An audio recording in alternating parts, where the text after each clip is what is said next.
this evening by talking about the changes to the discipline policy. Through an open record request, I have documentation of a fight that occurred at Peachtree Ridge High School on August 16, 2022. A student strangled another student to the point of unconsciousness in a bathroom. According to the state superintendent, that should be coded a 5BG violation. But ironically, the discipline data for Peachtree Ridge reflects no such code in August or any time that we've seen. And the student was back in school within a couple days. It's not rocket science. A lack of consequences for teenagers emboldens bad behavior. Teenagers' brains are wired to test limits. My daughter was a victim of an incident where another girl hit her in the back of the head with a computer bag and caused her to have a concussion. I was not notified by the nurse or anyone of this incident. My daughter called me at home crying and told me what happened and how her head was really hurting her.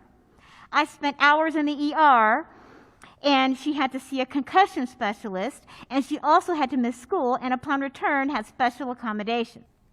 Number one, I was told by the principal that I could not have counsel present during the questioning of my daughter.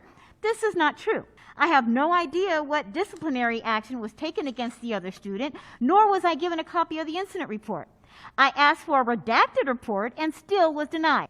There was no restorative justice mediation done, nor was there a PBIS incentive for my daughter, who did not retaliate and did the right thing by telling.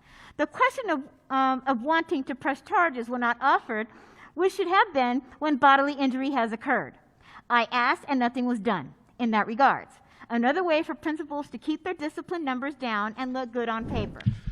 Prior to retiring from teaching language arts here in Gwinnett, I gave my students a reading test on the first day of school to determine their reading level, and discovered consistently that the average reading level of my 10th grade students in a Title I school was on the 7th grade, which meant that half of my 10th grade students were reading on a 4th, 5th, or 6th grade level. There's a serious issue.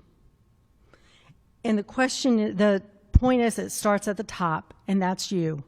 We're waiting for you to stop talking about it and actually have action. This is the monkey survey that you gave to the parents asking what we wanted with the sex ed, and it is very, very clear that the answer was no.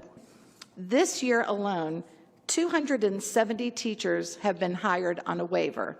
A waiver means the person has a 4-year degree, but they've not met any certification requirements.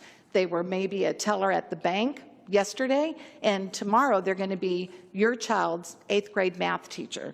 270 teachers this year. 510 are on provisional certificates.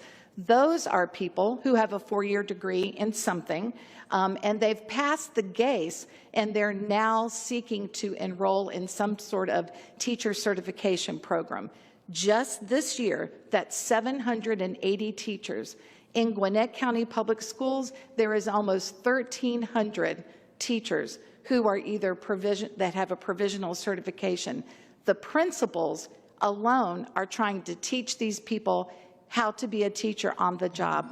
They need your support. What are you doing to monitor academic? To get in here tonight, I had to go through a metal detector, and by my quick count, there's about 10 police officers in this room for about 100 people. I'm not good at math, but that says that 10% of the people in this room are law enforcement.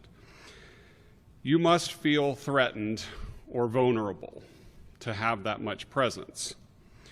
And it's odd because, to the best of my knowledge, there has not been a threatening situation in this room outside of somebody maybe not wearing a mask. So since we met last, there's been a fight at Meadow Creek that was recorded and on the news. Teacher got attacked and repeatedly punched in the face. Boy threatened a girl with a knife, but he was returned to school. She feels unsafe to go back. Lanier High School assistant principal was seriously injured breaking up a fight. And that's all just happened since I stood here a month ago. Do the right thing. We deserve better. We need an administrator with a proven track record to plan and implement a complex policy. Exercise your leadership and devotion to your ideas, not to a man who happens to share your politics. terminate Dr. Watt's contract, and give teachers hope. Now to the Board of Education. Enough is enough. We need to stop now. There does not need to be any more initiatives of any kind rolled out. This winter break could not have come at a better time. We need to stop and reflect on what we have already done. Half of the stuff that you're undoing now, you put it in action in August. Now you have changed all of that and sending all of the staff, all of the teachers, all the way back to where we started from.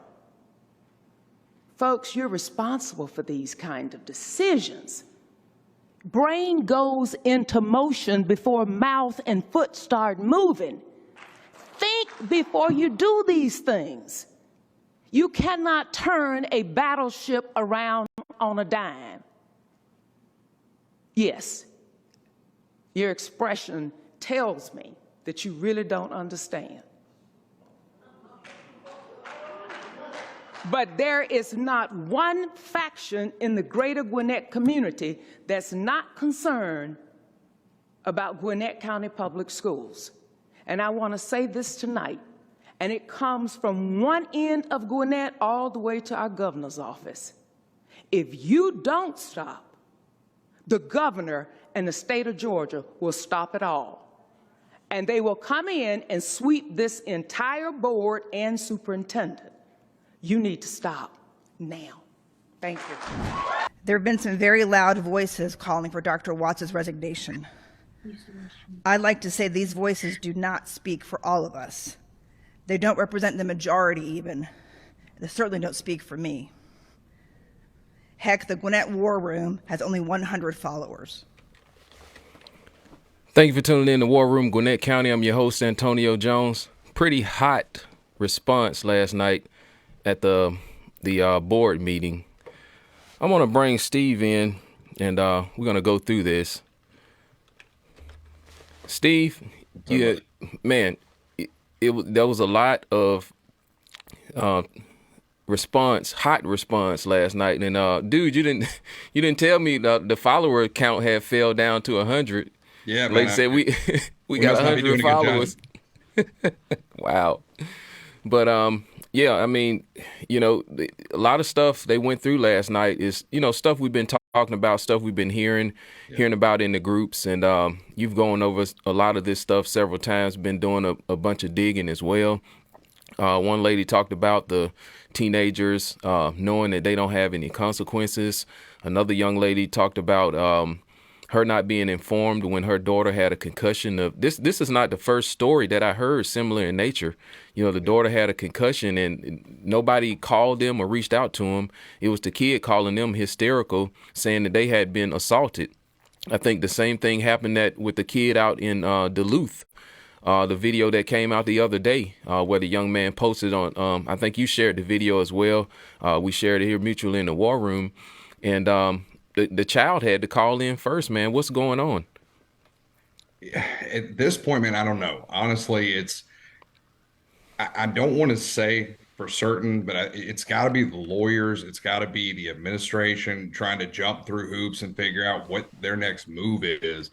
And in real time, the first step should always be to contact a parent, get a hold of somebody, let them know something's happened. But it seems like, and I told somebody this earlier today, everything about the leadership of the school system is cover your ass mode. And there's just no other way to say it, okay? For instance, today, they're talking about pausing the restorative practice policy. It's just covering their ass because they know everybody's infuriated with it. So we're going to take a time out. But when a girl gets her head slammed into a sink in a bathroom and she got to call her sister, and her sister gets to the school before they've even heard of anybody from anybody, that's insane. Yeah. So wait, Steve, far as the restorative part, the two incidents that were concussion related, This one that we just spoke about, the lady that was on this on the cold open that we had, and the incident out in Decula, both parents told me that they never got a meeting to even try the restorative implementation, I guess the mediation that they have. Nobody showed up. So it's not even being practiced itself, They're not even being held doing their own thing that they're trying to put in place, which is really strange to me. But it's consistent with all of the other stuff. The teachers are saying that there are rules on the books, and as soon as they write a referral and send it in, they get a lot of stuff bouncing back. Is that the same thing that you've been hearing or something similar? Yeah, I mean, we talked about I was part of the emergency task force that they had to go over the discipline policy and to figure out, what changes needed to be made, if we even needed to get rid of it completely, what was going to happen there. Yeah. And so many of the teachers in the room said, look, this was dumped on us with no training. We have no idea, what's supposed to happen. We're trying it this way. We're being told it's wrong. We're writing referrals. They're being sent up by our principals, and they're being turned back around from the county. One of the ladies in the cold open talked about an incident where a kid was choked out, and it should have been coded as a 5EG, which is an aggravated battery. And that school never had that discipline code applied at all that month. Mm-hmm. So even when stuff's being turned in, it's not being applied correctly. And where you get into this game, I believe, with these people is semantics. Okay. Yeah. So let's shoot this for instance. We're pausing this policy. Go back to the old way it was. We're going to take referrals. We're going to do that. Well, that's fine. Principal turns it in. If the county doesn't follow through with the wishes of the principal and the teacher, you've done nothing. You've told them they could turn it in, but you didn't do anything. Or worse, they turn in an actual event and you try to water it down. Oh, this kid punched me. Yeah, well, just accept his apology and let's move on. No, that's battery against a teacher. That has consequences. When these kids don't get the actual punishment they deserve for the offenses they commit, they're going to keep going, and they're going to keep going harder, and they're going to tell their friends. Their friends notice. This is where we are. Right. So that's like the instance out in Decula. I think that they offered to have the lady's child sign some type of contract to say that she would stay away from the girl that assaulted her. Yeah. That's ludicrous, because that inadvertently puts her, to me, in put parameters on her freedom to move about. And she's not even the one that caused this thing to happen. Absolutely. And that's like a reverse way of inflicting punishment on the victim. And that's completely out of line. What's going to be the motivation for the offender to stop? They're not going to have any motivation because there's no real consequence. And I think that's what everybody's been screaming from the rooftops. And a lot of the people that spoke out at the board meeting last night. And Dr.Francis Davis, man, she basically gave all them a Three Stooges backhand. It's like, you guys are like one step away from the governor stepping in here and just ejecting all of y'all. That's not particularly good for the county. We know that, but it's like that we're running out of options here. We are. And so there's a couple things there. One, let's talk about what you said with the victim and the contract. Okay. The primary goal, supposedly, of these restorative practices and restorative justice is to restore a relationship, is what Calvin Watts keeps saying. We want to use these practices to restore these relationships back to where they were before the offense. If you go back and watch that video of the girl at Berkmar who is attacked in the bathroom, has her head slammed into a sink, and then some boy for some reason wanders into the bathroom and hits her with a backpack that's got a laptop in it to boot. She's already on the ground. I'm going to bet that girl has no interest in restoring any relationship with any of those kids. But wait, Steve, I mean to cut you off, but the guy was in the bathroom from the beginning of the incident. He followed the mob of people with, the mob of kids with the phones out and everything. And the culture around this is egregious. It seems like everybody's just kind of turned up, that they know it's about to go down. It's like a group of excited kids getting ready to go into their first house party. It's sickening. It is. Yeah. It's pretty bad. And honestly, I don't even really know what to say about that. That's a parenting issue. That's a culture issue. That's a kids of today issue. And it just seems nobody seems to take the actual thought that I'm following somebody who's about to violently hurt somebody else, and I'm going to videotape it and I'm going to laugh about it, as opposed to I'm going to step in and stop this, because what if it was me? And I think if any of these kids were told that, what if you were the one that was about to get beaten up in front of 40 people? Wouldn't you want somebody to warn you? I would think that type of argument would work, but with these kids, I'm just not sure. Yeah. But with this, with Francis telling them that, and like you said, we're running out of options. Nobody wants to be in this position. And I know there were look, let's face it, not everybody agrees with us, right? There were people on the task force that thought that the plan was perfect, or actually even wanted even less done. There were teachers who spoke last night. The woman who can't count the number of followers, she's not a teacher, but she speaks a lot at these meetings, and she's on the other side of this. She thinks everything's fine. She thinks we're a bunch of bullies and we're just picking on Watts for who he is and not what he's doing. So wait, where is people that are thinking like her? Where have they been the last however long he's been in there? You know, it's been over a year, right? What's been about 18 months? Mm-hmm. So where have they been? Have they not been seeing all of these videos? Have they not been seeing all of these people showing up at board meetings that's crying out? You know, this is not a race-related thing.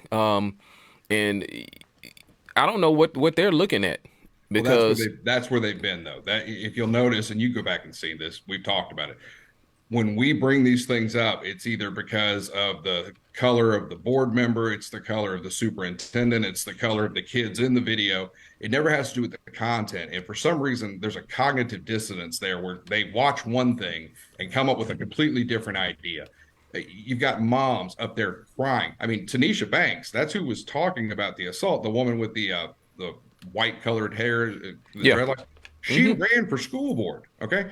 She narrowly lost, but she ran the same election that Therese Johnson ran and Karen Watkins ran. She was part of Everton's quote unquote dream team, and she didn't win, but she was friends with all these people, and she can't even get anything done in this system for months.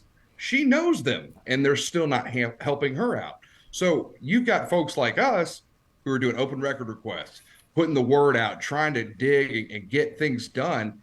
And then her own friends and buddies won't even help her out because they're trying to defend what's going on right now. Yeah. As soon as you step outside of that box and see this is what makes something political that really shouldn't be political. It should be about the safety of kids, and the supporting teachers and some of these principles.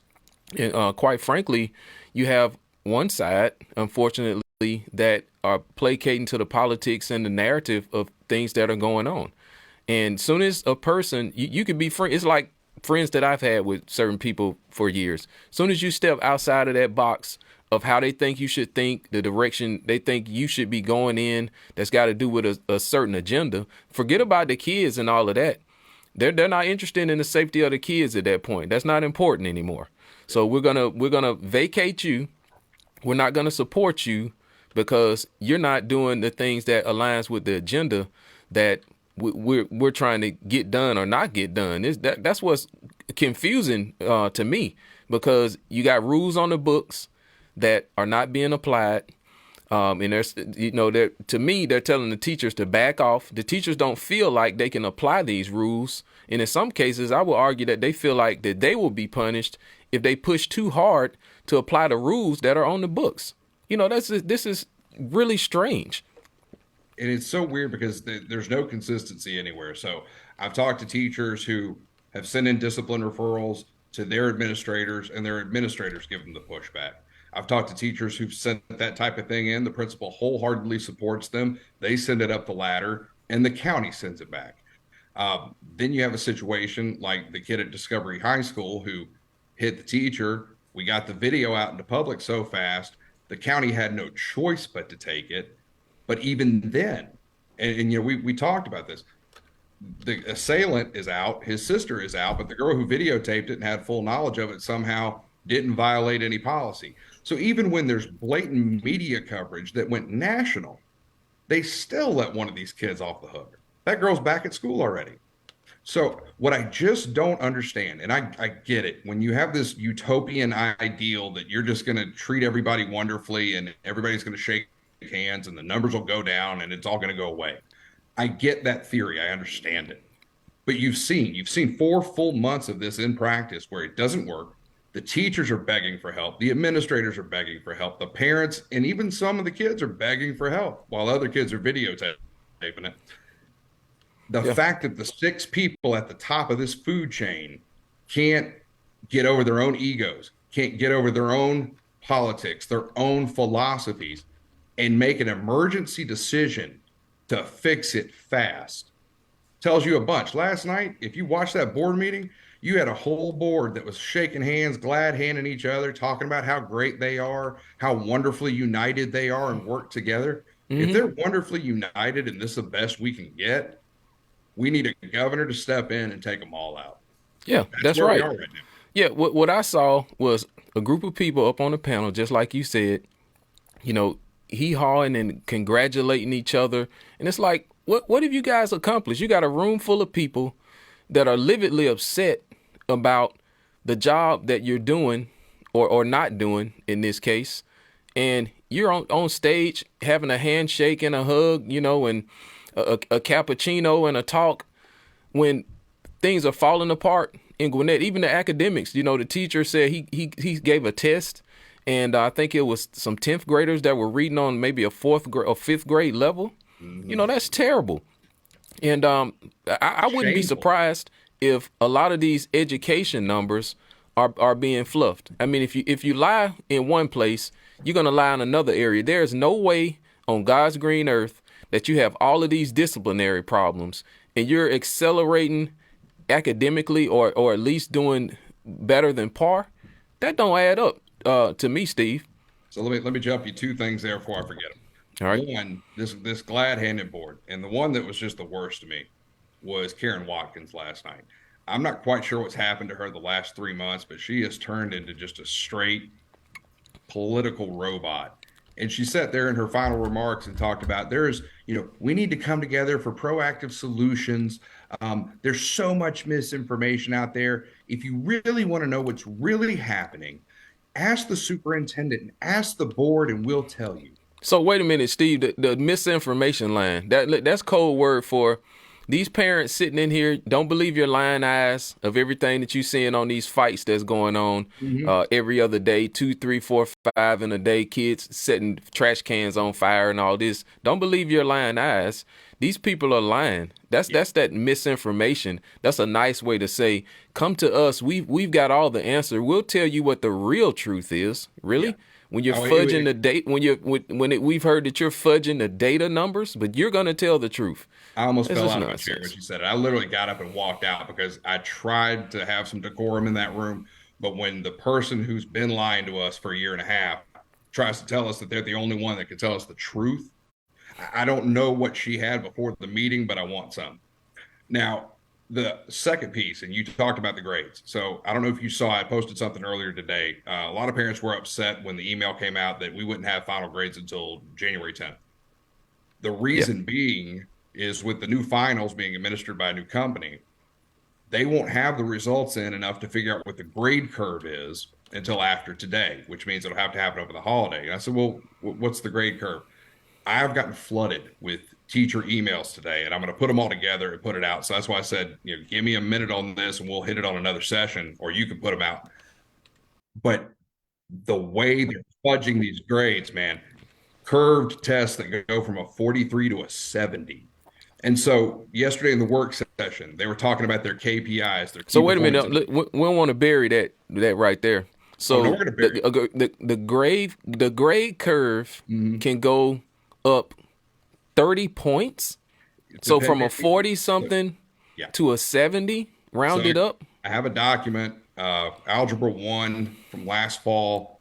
Anything that was a 44 would be curved up to a 70.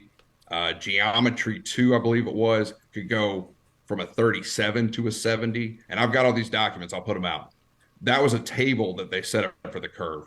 I talked to another teacher who actually said that they were doing it in a way that was almost like a square root. I said, please explain that. He said, well, if a kid's got a 49, their grade's a 49. You take the square root of that, which is 7, then you multiply it by 10, and now it's a 70. I said, you got to be kidding me.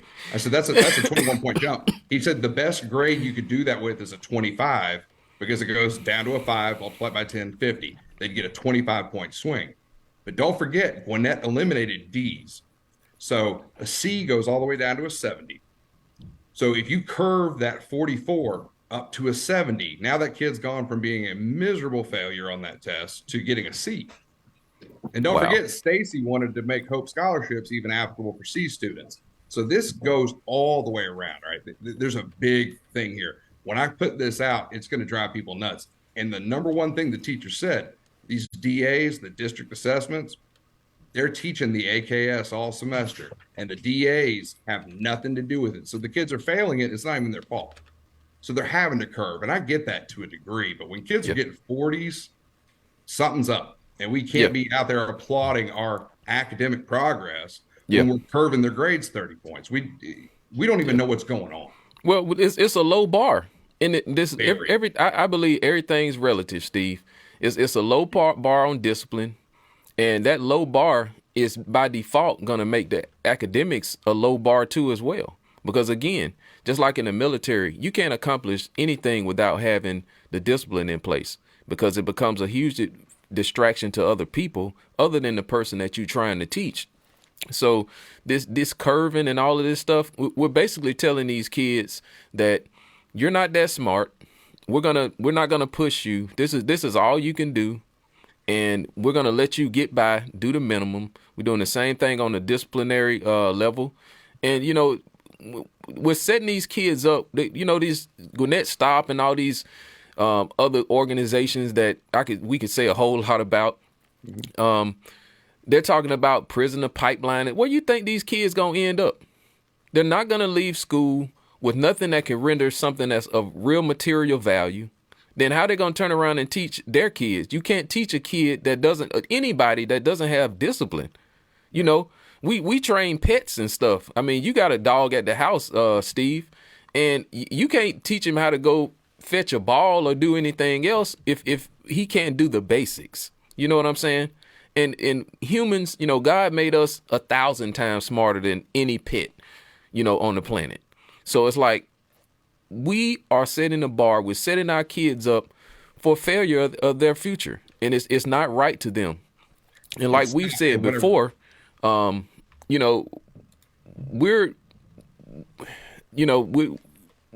we've got to keep this bar high for these kids. That's just the bottom line. And there's no way around it. The truth of it is this.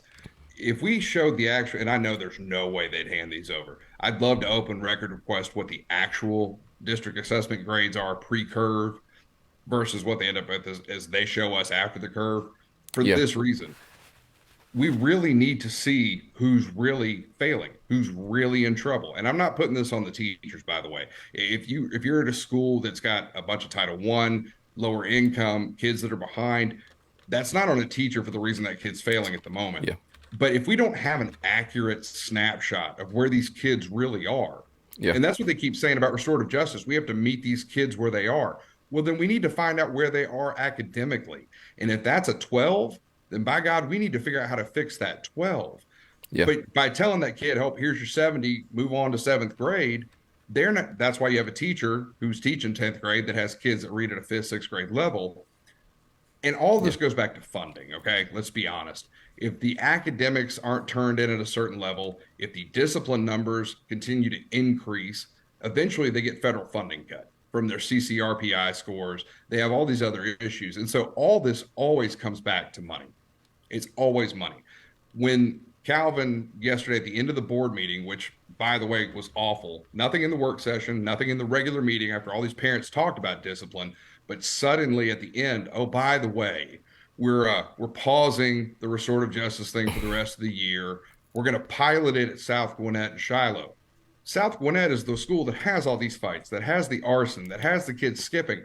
So you're going to do the pilot restorative justice program at the school that needs the most disciplined help. Makes a bunch of sense.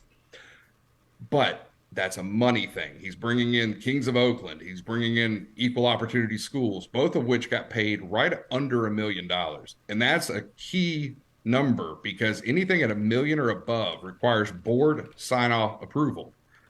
So with a bid at $975,000, slides right under where he can sign off himself. Bid rigging?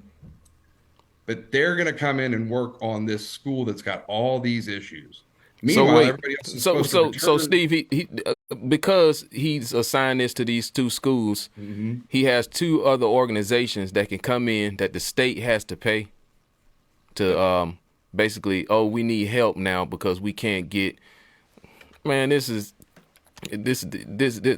malfeasance here. Yeah, that's all I gotta say. But we gotta jump, Steve. So let everybody know how to follow you. Let them know about your YouTube channel and all of that.